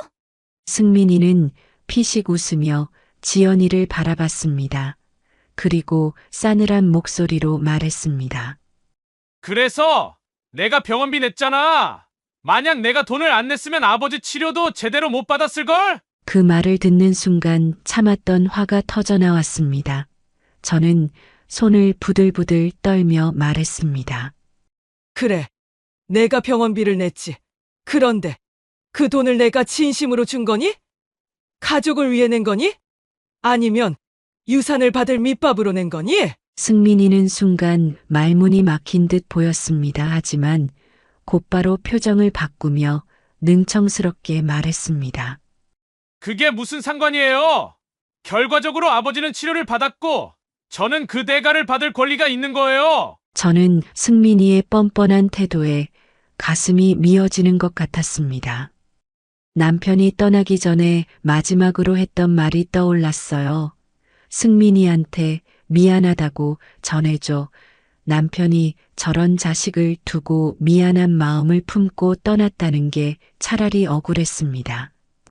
승민이는 장례식이 끝나기도 전에 변호사를 선임하겠다고 선언했습니다. 지연이가 울먹이며 마지막으로 붙잡았습니다. 오빠, 정말 이래야겠어? 가족끼리 소송까지 가야겠어? 하지만 승민이는 냉정하게 말했습니다. 가족이면 당연히 내 몫을 줘야 하는 거 아니야? 가족이라는 이유로 내 권리를 빼앗지는 말자고! 그렇게 승민이는 장례식장을 떠났습니다. 가는 길에도 조문객들의 시선을 의식하는 듯 말끔하게 옷을 정리하고 있었어요. 남편이 세상을 떠난 뒤 가장 먼저 하는 일이 부모를 위한 추모가 아니라 유산 싸움이라니. 저는 망연자실한 채 영정 사진을 바라보며 한숨만 내쉬었습니다. 며칠 후 예상했던 대로 내용 증명이 도착했습니다. 변호사 명의로 보낸 편지에는 유 원장이 무효라고 주장하며 법적 대응을 하겠다는 내용이 적혀 있었습니다. 엄마, 이젠 진짜 싸워야 해요. 지연이가 이를 악물고 말했습니다. 그래. 우리도 지지 않을 거야. 곧바로 저희도 변호사를 선임했습니다. 법정에서 만날 날이 다가오면서 마음이 무거워졌어요. 하지만 남편이 마지막까지 지키고 싶어 했던 건 가정이었어요. 저는 남편의 뜻을 저버릴 수 없었습니다. 재판날이 되었습니다. 법정에서 승민이를 마주하자 한때는 귀여웠던 아이가 어쩌다 이렇게 변했나 싶어 씁쓸한 마음이 들었습니다. 변호사 옆에 앉아 있는 승민이는 무표정하게 법정 분위기를 살피고 있었습니다. 그리고는 냉정한 얼굴로 말했습니다. 아버지는 병상에서 정신이 온전치 않은 상태에서 유언장을 작성하셨습니다. 이건 명백한 강요에 의한 것이며 따라서 무효입니다. 저는 가만히 있지 않았습니다. 곧바로 반박했습니다. 아닙니다. 남편은 마지막 순간까지 정신이 온전하셨습니다. 유언장을 작성할 때도 스스로 모든 문장을 직접 결정하셨고 공증까지 받은 상태입니다. 제 변호사가 병원의 진료 기록과 공증 서류를 제출했습니다. 승민이 쪽 변호사가 조작 가능성을 제기했지만 공증된 서류는 법적으로 인정받을 수밖에 없었습니다. 하지만 이 싸움은 여기서 끝이 아니었습니다. 변호사가 마지막 증거로 녹음 파일을 재판부에 제출했습니다. 저는 승민이를 바라봤습니다. 순간 그의 표정이 굳어졌어요. 생전 남편이 병상에 있을 때 한 번도 찾아오지 않던 승민이가 온다는 연락을 받고 의심이 들어 혹시 몰라 남편이 직접 몰래 녹음을 한 거였어요.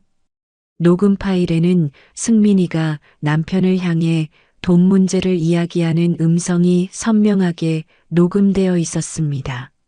남편이 힘겹게 누워있는 상태에서 승민이는 계속 유산 이야기를 꺼냈습니다. 아버지, 저한테 줄 돈은 따로 마련해 두셨죠? 엄마랑 누나는 그럴 생각 없대요. 아버지가 직접 말씀해 주셔야 해요. 아니면 저는 가만히 있지 않을 거예요. 남편은 지친 목소리로 말했다. 승민아, 이제 그만해라. 난 그런 거 중요하지 않다. 하지만 승민이는 단호하게 말했습니다. 아버지, 저 그렇게 못 넘어가요. 제 권리를 찾을 거예요. 법정은 순간 조용해졌습니다. 모두가 숨을 죽인 채 소리를 들었습니다. 저는 주먹을 꽉 쥐었습니다. 그 순간만큼은 승민이가 제 자식이라는 사실이 부끄러웠어요. 판사가 승민이를 바라보며 말했습니다. 이 녹음만으로도 피고가 강요에 의해 유언장을 작성했다고 보기 어렵습니다. 유언장의 유효성을 인정합니다. 순간 법정 안에서 웅성거림이 일어났습니다. 승민이는 변호사와 몇 마디를 주고받더니 얼굴이 창백해졌어요. 그리고는 이를 악물고 고개를 떨궜습니다. 재판이 끝나고 법정 밖으로 나오는데 승민이가 저를 노려보듯 바라봤습니다. 저는 담담하게 말했습니다. 승민아, 이제 알겠지? 돈으로 가족을 얻을 수는 없다는 걸. 승민이는 아무 말도 하지 않았습니다. 그러더니 차갑게 웃으며 말했습니다. 축하해요. 이제 정말 끝입니다. 그리고는 뒤돌아 걸어갔습니다. 지연이가 제 손을 꼭 잡아줬어요. 엄마, 이제 우린 자유야. 오빠랑 엮일 일은 없을 거야. 하지만 저는 마음이 편하지 않았습니다. 이겼지만 가족을 잃었다는 생각이 들었습니다. 승민이는 돈을 잃었지만 저는 아들을 잃었습니다. 그렇게 승민이는 우리 가족에서 완전히 사라졌습니다. 전화도 문자도 없었습니다. 그리고 저도 더 이상 먼저 연락하지 않기로 했습니다. 하늘을 올려다보니 먹구름이 잔뜩 끼어 있었습니다. 꼭 우리 가족의 미래처럼 답답하고 어두운 하늘이었습니다. 재판이 끝난 후 저는 아무것도 할 수 없었습니다. 며칠 동안 집에서 멍하니 앉아만 있었어요. 지연이가 옆에서 걱정스럽게 저를 바라보며 말을 걸었지만 아무 대답도 할 힘이 없었습니다. 승민이가 완전히 떠나버렸다는 사실이 가슴을 짓눌렀어요. 법정에서는 강하게 버텼지만 집으로 돌아온 순간부터 모든 감정이 밀려왔습니다. 지연이가 제 손을 꼭 잡으며 말했습니다. 엄마, 이제 오빠 생각하지 말고 우리끼리 잘 살아야 해요. 엄마는 평생 희생만 했잖아요. 이제는 엄마를 위해 살아요. 저는 그 말을 듣고도 쉽게 마음을 바꿀 수가 없었습니다. 자식이라는 존재는 부모가 아무리 실망해도 아무리 상처받아도 쉽게 버릴 수 없는 존재더라고요. 그렇지만 이제는 지연이에게 집중해야 했어요. 저에게 남은 건 지연이뿐이었습니다. 지연이와 저는 작은 가게를 열었습니다. 남편이 있을 때부터 함께 꿈꾸던 일 중 하나였어요. 시장 근처 작은 점포를 얻어 손님들에게 직접 만든 반찬과 국을 팔기 시작했어요. 처음에는 모든 게 낯설고 서툴렀지만 시간이 지나면서 단골 손님도 생겼습니다. 엄마, 우리 가게 이름은 정든집 어때요? 좋네. 따뜻한 느낌이 들어. 작은 가게였지만 그 안에서 하루하루 새로운 보람을 찾았습니다. 손님들이 찾아와 따뜻한 국 한 그릇을 먹고 가면서 고맙다고 할 때면 저도 모르게 미소가 지어졌어요. 바쁜 일상을 보내면서 승민이에 대한 생각을 줄이려 했어요. 하지만 밤이 되면 여전히 승민이 생각에 떠올랐습니다. 승민이는 지금 어디서 뭘 하고 있을까? 잘 살고 있을까? 여전히 돈을 쫓고 있을까? 아니면 후회하고 있을까? 그렇게 몇 달이 지나고 어느 날이었습니다. 지연이가 저를 조심스럽게 불렀어요. 엄마, 오빠 소식 들었어요. 순간 가슴이 덜컥 내려앉았습니다. 저는 한동안 아무 말도 하지 못했습니다. 무슨 일인데? 사업이 잘 안 됐대요. 투자자들이 빠지고 회사도 정리할 거라는 소문이 있어요. 순간 머릿속이 복잡해졌어요. 법정에서 그렇게 당당하던 승민이가 사업이 망했다니. 그럼 지금 승민이는 어떻게 지내고 있을까? 정말 힘들겠지. 아무리 원망스러워도 제 자식이 힘들다는 소식에 마음이 쓰였습니다. 제가 한참을 고민하고 있을 때 지연이가 조심스럽게 말했습니다. 엄마, 오빠한테 연락해 볼 거예요? 저는 한동안 대답을 하지 못했습니다. 그동안 연락 한 통 없던 아들이었다. 제가 손을 내밀어도 받아줄까 싶었어요. 하지만 승민이가 정말 힘든 상황이라면 저는 가만히 있을 수 없었어요. 그래. 편지를 한번 써볼게. 그날 밤 저는 편지를 썼습니다. 여러 번 찢었다, 다시 쓰기를 반복하면서요. 승민아, 잘 지내고 있니? 엄마는 내가 어떻게 지내는지 너무 궁금하구나. 힘든 일이 있다는 소식을 들었어. 엄마는 내가 어떤 상황이든 항상 내 편이야. 혹시라도 도움이 필요하면 언제든 연락해 주렴. 편지를 다 쓰고 보낸 후 한참을 기다렸습니다. 하루가 지나고 이틀이 지나고 일주일이 지나도 아무런 답장이 없었습니다. 저는 매일 우체통을 확인하고 핸드폰을 들었다 놨다 했어요. 하지만 승민이는 아무 연락도 하지 않았어요. 엄마, 너무 마음 쓰지 마세요. 오빠는 스스로 연락할 마음이 들면 하겠죠. 지연이 말이 맞았어요. 제가 아무리 애가 타도 승민이가 마음을 열지 않으면 아무 소용이 없었어요. 저는 더는 편지를 보내지 않기로 했습니다. 더 이상 저 혼자 애타는 건 의미 없는 일이었어요. 시간이 흘러 남편의 기일이 다가왔습니다.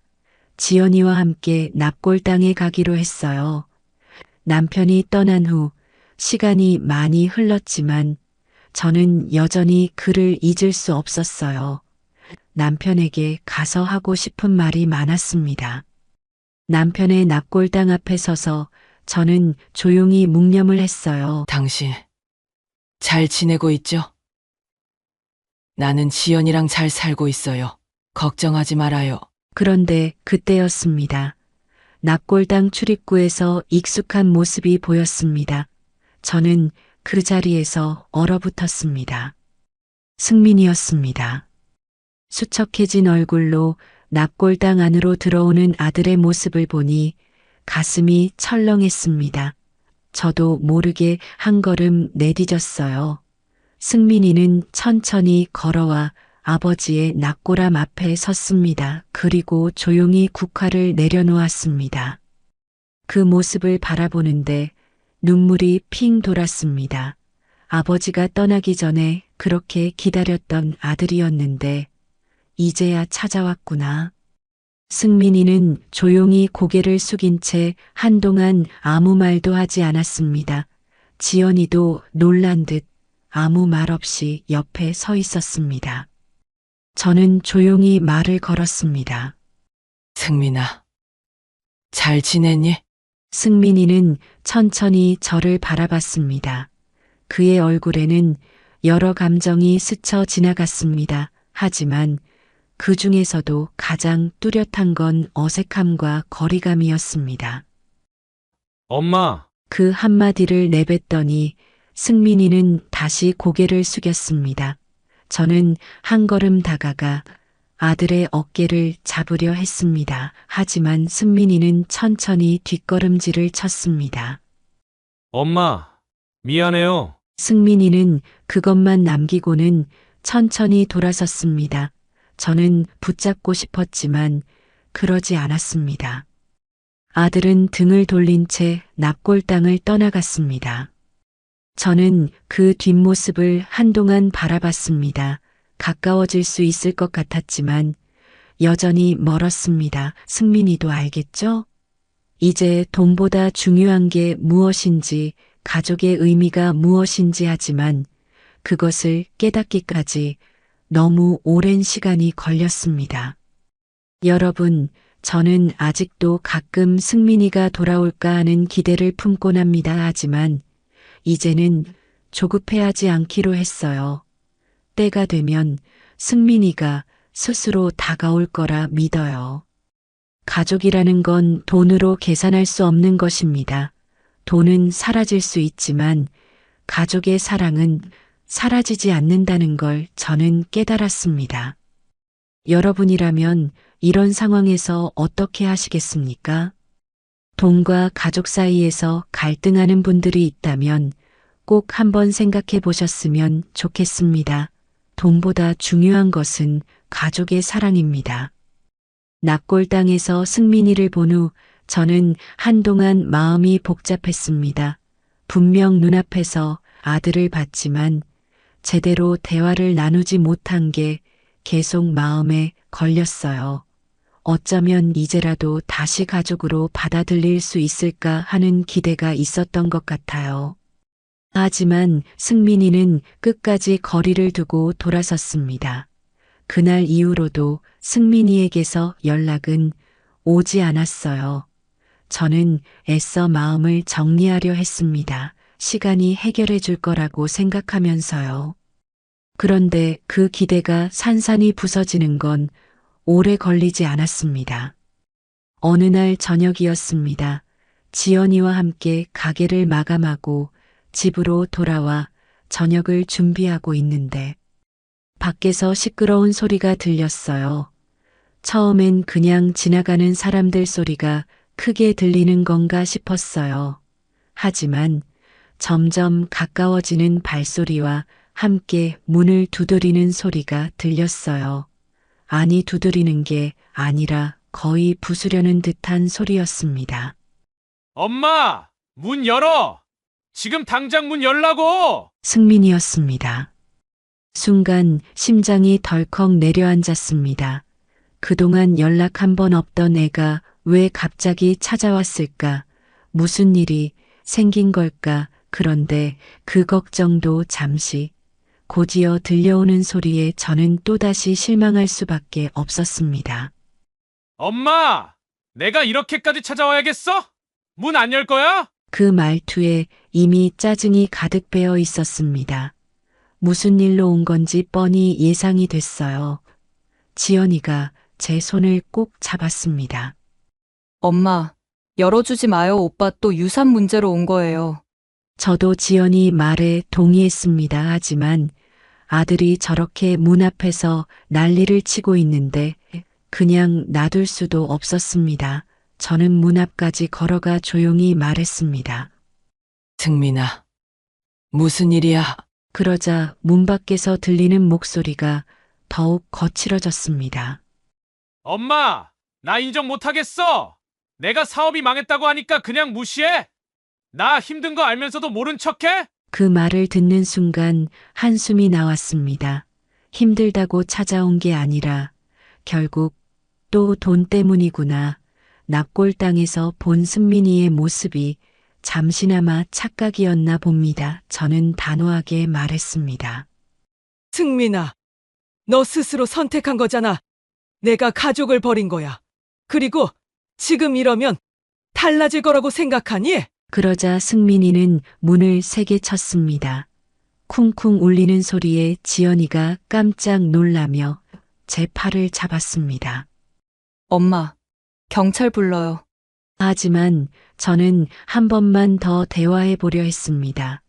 문을 살짝 열고 승민이를 마주 봤습니다. 그런데 그 순간 깜짝 놀랐어요. 얼굴이 헝클어져 있었고 눈빛은 완전히 달라져 있었습니다. 술을 마셨는지 술 냄새가 코를 찔렀어요. 엄마! 우리 가족 맞아! 가족이면 나 이렇게 힘들 때 도와줘야 하는 거 아니야? 나한테 이럴 거면 왜 나왔어? 이제는 분노를 넘어서 원망이 가득한 얼굴이었습니다. 저는 승민이의 그런 모습을 보는 게 너무 가슴이 아팠습니다. 하지만 지금 이 상황에서 약해지면 안 된다는 걸 알았어요. 저는 차갑게 말했습니다. 가족이면 힘들 때 도와달라고 할 게 아니라 힘들 때 서로 의지해야 하는 거야. 하지만 넌 가족이 아니었잖아. 유산만 탐내고 내가 필요할 때만 가족 찾고. 그러자 승민이는 갑자기 안으로 밀고 들어오려 했습니다. 저는 재빨리 문을 닫고 걸쇠를 걸었습니다. 하지만 승민이는 계속 문을 두드리며 고함을 질렀습니다. 엄마! 나 이대로 못 간다니까! 내 권리를 찾을 때까지 내가 여기서 버틸 거야! 이제는 도저히 안 되겠다 싶었습니다. 저는 지연이에게 눈짓을 했고 지연이는 급하게 핸드폰을 들어 경찰에 신고했습니다. 여기 가족이 와서 행패를 부리고 있어요. 문을 부술 것처럼 난리예요. 빨리 좀 와주세요. 경찰에 신고하는 걸 알았는지 승민이는 더욱 소리를 질렀습니다. 엄마, 경찰까지 부르겠다고? 정말 끝까지 나를 모른 척 하겠다는 거야? 그렇게 10분도 채 지나지 않아 경찰이 도착했습니다. 경찰이 문 앞에 서자마자 승민이는 적반하장으로 소리쳤습니다. 여기 우리 집이에요. 우리 엄마 집인데 왜 내가 못 들어가게 합니까? 경찰이 저를 바라보며 조용히 물었습니다. 어머니, 이분 출입을 허락하십니까? 저는 고개를 저었습니다. 아니요. 제 아들이지만 지금 저렇게 난동을 부리는 걸 보면 들어오게 할 수 없어요. 보호받고 싶습니다. 그 말을 듣자 승민이는 충격을 받은 듯 했습니다. 하지만 곧바로 씩 웃으며 비꼬듯 말했습니다. 그래. 엄마 이제 나한테 정말 가족도 아니구나. 경찰이 다가와 승민이에게 경고했습니다. 이곳은 사유지입니다. 본인의 출입을 원치 않는다고 하시니 더 이상 머무를 경우 처벌받을 수 있습니다. 조용히 돌아가세요. 승민이는 경찰을 한참 노려보다가 결국 포기한 듯 한 발짝 물러섰습니다. 그러더니 마지막으로 저를 바라보며 싸늘하게 말했습니다. 엄마, 지연아 다 좋아 그러면 나도 이제 진짜 끝이야. 다시는 안 찾아올 거니까 그렇게 알고 있어. 그렇게 말하고 승민이는 비틀거리며 걸어나갔습니다. 저는 그 뒷모습을 한참 동안 바라봤습니다. 멀어지는 발소리를 들으면서도 마음이 편하지 않았습니다. 지연이가 제 손을 꼭 잡으며 말했습니다. 엄마, 이제 정말 정리해야 해요.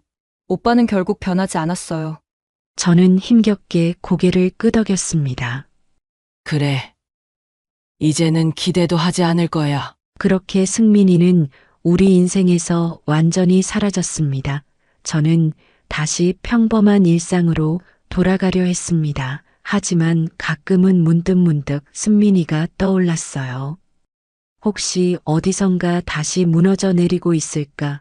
혹시 후회하고 있을까? 하지만 이제는 제가 손을 내밀지 않을 겁니다. 이제는 저도 지연이와 제 삶을 지켜야 하니까요.